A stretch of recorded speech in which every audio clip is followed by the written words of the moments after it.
নমস্কার বন্ধুরা, প্রাণ গার্ডেনিংয়ের আরেকটা ভিডিওতে সবাইকে স্বাগত জানাই। বন্ধুরা, আমি গত মাসে বলেছিলাম যে বোগেনভেলিয়ার ফার্স্ট ফ্ল্যাশিং হয়ে যাওয়ার পর সেকেন্ডবার আবার গাছ ভরে ফুল নিতে কিভাবে পরিচর্যা করতে হবে। তো আজকে আমি আসছি পুরনো আমাদের যে বোগেনভেলিয়াগুলোতে অলরেডি ফুল হচ্ছে তার আমরা জানুয়ারি মাসের কেয়ার কিভাবে করব তা নিয়ে। গত মাসে আমি ফুল নেওয়ার জন্য খুব একটা নাইট্রোজেনাস খাবার দিতে বলিনি এবং সেই জন্য মোটামুটি সেইভাবে আমি খাবারের মেনটেনেন্সটা করেছিলাম। এ মাসে কিন্তু আমরা সেটা করব না। আমরা 1 মাস নাইট্রোজেনটা গ্যাপ দিয়েছি, ঠিক আছে। এরপর কিন্তু আমাদের আবার নাইট্রোজেনযুক্ত খাবার চালু করতে হবে। তো কি খাবার চালু করব? এখানে আমি নিয়েছি 1 চামচ সর্ষের খোল, 1 চামচ নিম খোল, 1 চামচ হাড় গুঁড়ো এবং 1 চামচ শিংকুচি। এটা আমি জৈব পদ্ধতিতে বলছি, রাসায়নিকটাও আমি একটু পরে বলছি। আর তার সাথে আমি হাফ চামচ সাদা পটাশ নিয়েছি। সাদা পটাশ না থাকলে তোমরা লাল পটাশ, মানে যেটাকে মিউরিয়েট অফ পটাশ বলে, সেটাও নিতে পারো। তো এটাকে আমি মোটামুটি ইকুয়াল পরিমাণে মেশাবো এবং মিশিয়ে এর থেকে আমি 1 মুঠো করে প্রত্যেকটা টবের গোড়ায় দিয়ে দেব। তো এইটা হচ্ছে জৈব পদ্ধতিতে খাবার দেওয়া।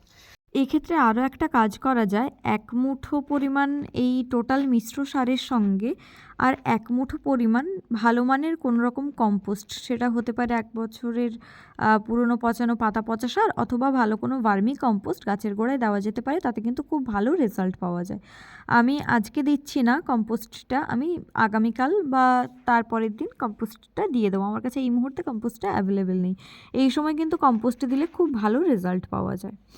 তো এইটা আমি মোটামুটি 1 থেকে 2 মুঠো পরিমাণ গাছের গোড়ায় দিয়ে দেবো। যেহেতু জৈব সার, তাই পরিমাণ একটু আধটু বেশি বা কম হলে কোনো রকম ক্ষতি হওয়ার সম্ভাবনা নেই। এবার আসছি যারা রাসায়নিক পদ্ধতিতে বা মোটামুটি পকেট ফ্রেন্ডলি বাজেটের মধ্যে বা হাতের কাছে অ্যাভেলেবেল সারগুলো গাছের ক্ষেত্রে প্রয়োগ করতে চায়, তাদের ক্ষেত্রে আমরা কি করব। না, সেক্ষেত্রে আমরা 1 চামচ মতো সর্ষের খোল নেব। যাদের কাছে সর্ষের খোল থাকবে না তারা সেটা অমিট করো। আর সেখানে আমরা হাফ স্পুন ডিএপি প্রয়োগ করব। হাফ স্পুন আমি এখানে বললাম, অর্থাৎ হিসেবটা হবে আমাদের টব যদি 10 বা 12 ইঞ্চির হয় তাহলে সেক্ষেত্রে 16 থেকে 17 দানা ডিএপি প্রয়োগ করব।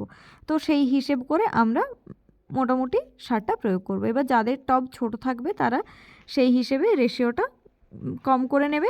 আর টবের সাইজ বড় হলে তখন পরিমাণটা টবের সাইজ অনুসারে বাড়িয়ে নেবে। অর্থাৎ 10 ইঞ্চির থেকে যদি 16 ইঞ্চির টব হয় তখন সেক্ষেত্রে 1.5 গুণ পরিমাণে আমাদের সারের পরিমাণটা বাড়িয়ে নিতে হবে। এবার আসছি আরেক ধরনের সারের কথায়, সেটা হচ্ছে রাসায়নিক সার। এটা জৈব সারের সঙ্গেও প্রয়োগ করা যায় অথবা নর্মালি আলাদাভাবেও প্রয়োগ করা যায়। সেটা হচ্ছে যে আমরা কিন্তু এই সময় এনপিকে 19-19-19 বা 20-20-20 1 লিটার জলে 1 গ্রাম মিশিয়ে ভালো করে ঝাঁকিয়ে সপ্তাহে 1 দিন করে ভোরবেলা গাছে ভালো করে স্প্রে করে দিতে পারি। আমাদের মনে রাখতে হবে এটা কিন্তু বৃষ্টির সময় প্রয়োগ করা যাবে না। এখন যেহেতু কিছুদিন বৃষ্টি হচ্ছে, আমরা কিন্তু বর্ষার সময় এটা প্রয়োগ করব না। আদারওয়াইজ আরেকটা কাজ করা যেতে পারে, যারা গাছের গোড়ায় আগে যে 2 রকম আমি খাবার দেওয়ার কথা বললাম সেই 2 রকম খাবারের কোনোটাই দাওনি, তারা কিন্তু ওই যে স্পুনটা আমি দেখালাম একটু আগে, তো ওই স্পুনের হাফ স্পুন পরিমাণ এনপিকে 19-19-19 বা 20-20-20 গাছের চারিদিকে ছড়িয়ে হালকা করে জল ঢেলে দেওয়া যেতে পারে। তো এক্ষেত্রে আমরা একটা কাজ করতে পারি, সেটা হচ্ছে যে ওই স্পুনের হাফ স্পুন পরিমাণ 15 দিন ছাড়া 2 বার মতো দিতে পারি। এবার যে ব্যাপারটা, এই যে দেখো হাত দিয়ে আমি দেখাচ্ছি পাতার তলায় স্পট হয়ে গেছিলো, আমি গত মাসেও তোমাদের দেখিয়েছিলাম। সেটা হচ্ছে যে আমি 3-4 দিন মতো বাড়িতে ছিলাম না, ফলে জল স্প্রে আমি করতে পারিনি। এই 3-4 দিনেই পাতার তলায় কিভাবে স্পট হয়ে গেছে। এগুলোকে অনেকে ডিজিজ বলে মনে করো, আমি গত মাসের কেয়ারেও তোমাদের বলেছিলাম যে এটা কিন্তু জল স্প্রে করলেও চলে যাবে। সেই জন্য আমরা রোজ ভোরবেলা চেষ্টা করব গাছটাকে ভালো করে জল স্প্রে করে স্নান করিয়ে দেওয়ার। বৃষ্টি হলে আমাদের জল স্প্রে করার সেক্ষেত্রে কোনো প্রয়োজন নেই। এইবারে যে আমাদের বিষয়টার উপর লক্ষ্য রাখতে হবে, এই সময় যাতে গাছে কোনোভাবে ফাঙ্গাসের অ্যাটাক না হয়, তার জন্য আমরা কিন্তু ফাঙ্গিসাইড গাছে নিয়মিত প্রয়োগ করব। এক্ষেত্রে যারা মাসে 2 দিন ফাঙ্গিসাইড প্রয়োগ করতে পারবে তারা সাফ স্প্রে করলেই পারো। বাংলাদেশি বন্ধুদের জন্য এটা ম্যানসার নামে পাওয়া যায়। তো সেক্ষেত্রে 15 দিন ছাড়া বিকেলবেলা 1 লিটার জল 1 গ্রাম করে গুলে স্প্রে করলেই হবে।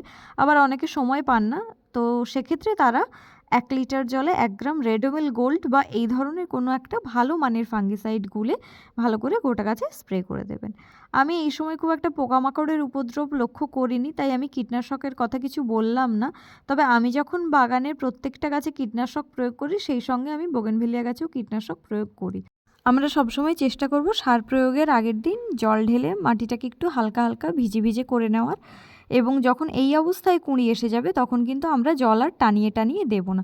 তখন গাছের প্রয়োজন অনুযায়ী বা চাহিদা অনুযায়ী আমরা কিন্তু জল দিতে থাকবো, নাহলে কিন্তু কুঁড়ি ঝরে যাবে বা ছোট হয়ে ফুটবে। আর যখন দেখব যে সার প্রয়োগের পরেও মাটি ভেজা আছে, তখন কিন্তু জল দেব না, আমরা নেক্সট দিন বা তারপর জল দেব। তো এই হচ্ছে জলের বিষয়টা আমরা এইভাবে মেনটেন করব। তো বন্ধুরা, এই ছিল আমার বোগেনভেলিয়া জানুয়ারি মাসের পরিচর্যা। আমি চেষ্টা করব ফেব্রুয়ারি মাসের পরিচর্যাটা আর্লি মান্থ আনতে। তো ভিডিওটা যদি ইনফরমেটিভ মনে হয় তাহলে লাইক করো, কোথাও যদি বুঝতে অসুবিধে হয় তা আমাকে কমেন্ট করে জানিও। যদি ভিডিওটা ভালো লাগে তাও অবশ্যই কমেন্ট করে জানিও। আর ভিডিওটা যদি ভালো লেগে থাকে তাহলে চ্যানেলটা সাবস্ক্রাইব করে প্রাণ গার্ডেনিংয়ের সাথে থেকো। আসছি অন্য একটা ভিডিও নিয়ে। নমস্কার।